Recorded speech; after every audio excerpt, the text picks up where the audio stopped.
इनको अभी तक समझ नहीं आ रही बात, नहीं उनको समझ नहीं आ रही बात। देखो ये कह रहे हैं टी शर्ट क्यों पहना है, ये सफेद टी शर्ट क्यों पहना है, इसको सर्दी नहीं लगती। सबसे पहले मैं आपको बताता हूं क्यों पहना हूं। कि पुलिस वाले सिर हिला रहे हैं, देखिए मुस्कुरा के सिर हिला रहे हैं पुलिस वाले, समझते हैं ये। भैया कैमरा इस साइड मत दिखा देना, फंस जाएंगे, गलती से भी मत दिखा देना। 21वीं सुनो 21वीं सदी के कौरव हाफ पैंट, खाकी हाफ पैंट पहनते हैं, हाथ में लाठी लिए होते हैं और शाखा लगाते हैं। और जब भी कांग्रेस पार्टी का कोई भी कार्यकर्ता आरएसएस के कार्यकर्ता के सामने आए, उससे कहो तुम जय सिया राम कहोगे और उससे जय सिया राम कहलवाओ। फिर ये मेरी टी शर्ट के पीछे पड़ गए।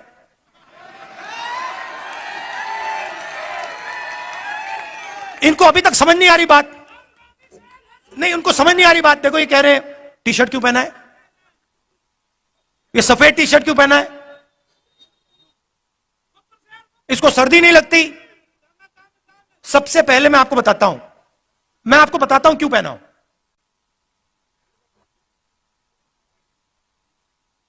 यात्रा शुरू हुई, केरला में भयंकर गर्मी, ऐसा लग रहा था भैया टी शर्ट उतार दो, मतलब उसमें पसीने आ रहे थे, ह्यूमिडिटी बहुत थी,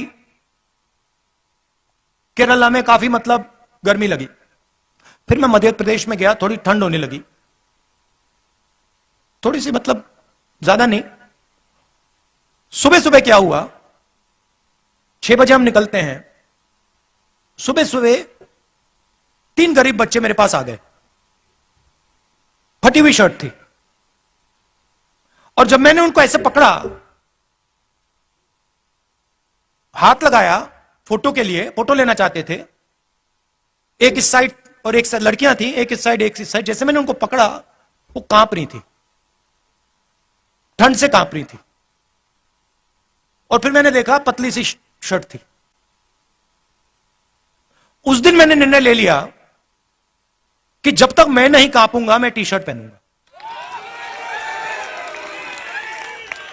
जब कांपना शुरू हो जाएगा, जब मुझे अच्छी मतलब ठंड लगने लगेगी, जब जबरदस्त कठिनाई होगी, तो फिर मैं स्वेटर पहनने का सोचूंगा, मगर उससे पहले नहीं करूंगा।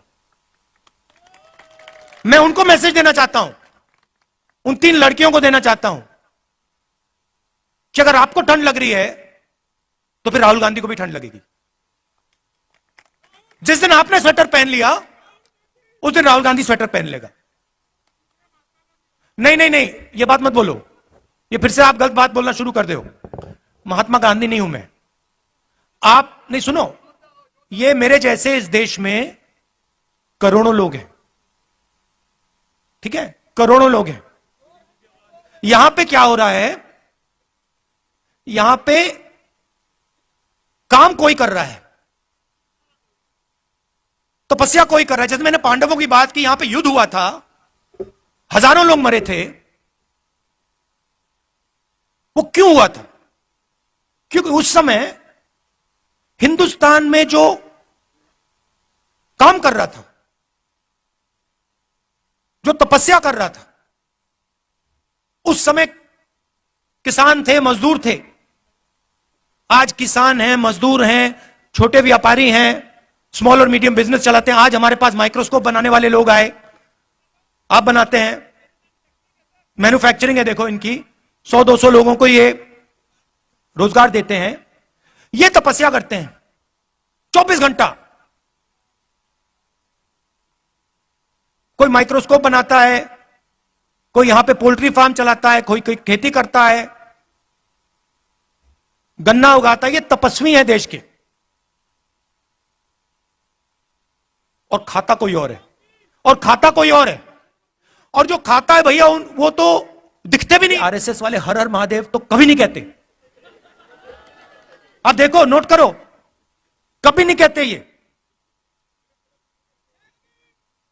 क्यों नहीं कहते? नहीं, मैंने सोचा इसके बारे में, क्यों नहीं कहते? हर हर महादेव क्यों नहीं कहते? नहीं, क्योंकि शिव जी तपस्वी थे और ये हिंदुस्तान की तपस्या पे आक्रमण कर रहे हैं, इसलिए हर हर महादेव नहीं कह सकते। मगर बात मैं जय सिया राम की कर रहा हूं। यहां पे राम राम राम राम सुना मैंने, राम राम जय सिया राम। अब जय सिया राम ये कभी नहीं कहते। इन्होंने सीता जी को नारे से निकाल दिया, उठा के बाहर फेंक दिया, कहा हम नहीं कहेंगे। ये हमारी हिस्ट्री, हमारे संस्कार, हमारे इतिहास के खिलाफ काम किया इन्होंने। और जब भी कांग्रेस पार्टी का कोई भी कार्यकर्ता आरएसएस के कार्यकर्ता के सामने आए, उससे कहो तुम जय सिया राम कहोगे और उससे जय सिया राम कहलवाओ, क्योंकि जितने जरूरी राम थे उतनी ही जरूरी सीता थी।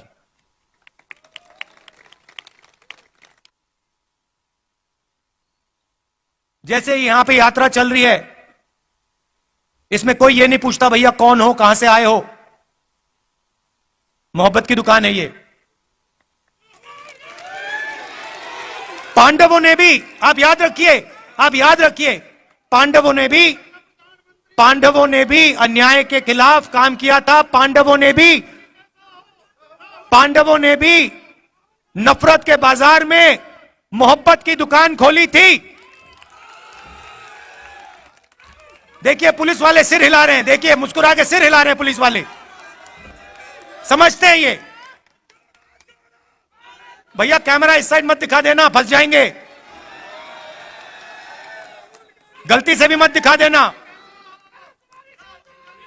कौरव कौन थे भैया? कौरवों के हाथ में 21वीं सदी के कौरव बता देता हूं। 21वीं सदी के कौरव हाफ पैंट, खाकी हाफ पैंट पहनते हैं, हाथ में लाठी लिए होते हैं और शाखा लगाते हैं। उनके साइड में, उनकी तरफ हिंदुस्तान के 2-3 सबसे अमीर अरबपति कौरवों के साथ खड़े हैं। भाई और बहनों, नोटबंदी किसने करवाई? गलत जीएसटी किसने लागू की? किसके लिए की गई और किसके खिलाफ की गई, ये आप समझिए। नोटबंदी, गलत जीएसटी नरेंद्र मोदी ने जरूर साइन किया, मगर नरेंद्र मोदी जी की शक्ति ने गलत जीएसटी, नोटबंदी नहीं लागू करवाई। हिंदुस्तान के 2-3 अरबपतियों की शक्ति ने, इन्होंने प्रधानमंत्री का हाथ चलाया। मानो ना मानो, आपको देखने को मिलेगा उस समय के अरबपति पांडवों के साथ खड़े थे क्या? अगर खड़े होते तो पांडव जंगल में क्यों बैठे थे? पांडवों को घर से क्यों निकाला? क्योंकि उनके साथ अरबपति नहीं खड़े थे, मगर उनके साथ इस धरती की जनता, इस धरती के किसान, इस धरती के मजदूर, इस धरती के गरीब, इस धरती के छोटे दुकानदार, इस धरती के स्मॉल और मीडियम बिजनेस सब खड़े थे। ये देश, भाइयों और बहनों, ये देश तपस्वियों का देश है।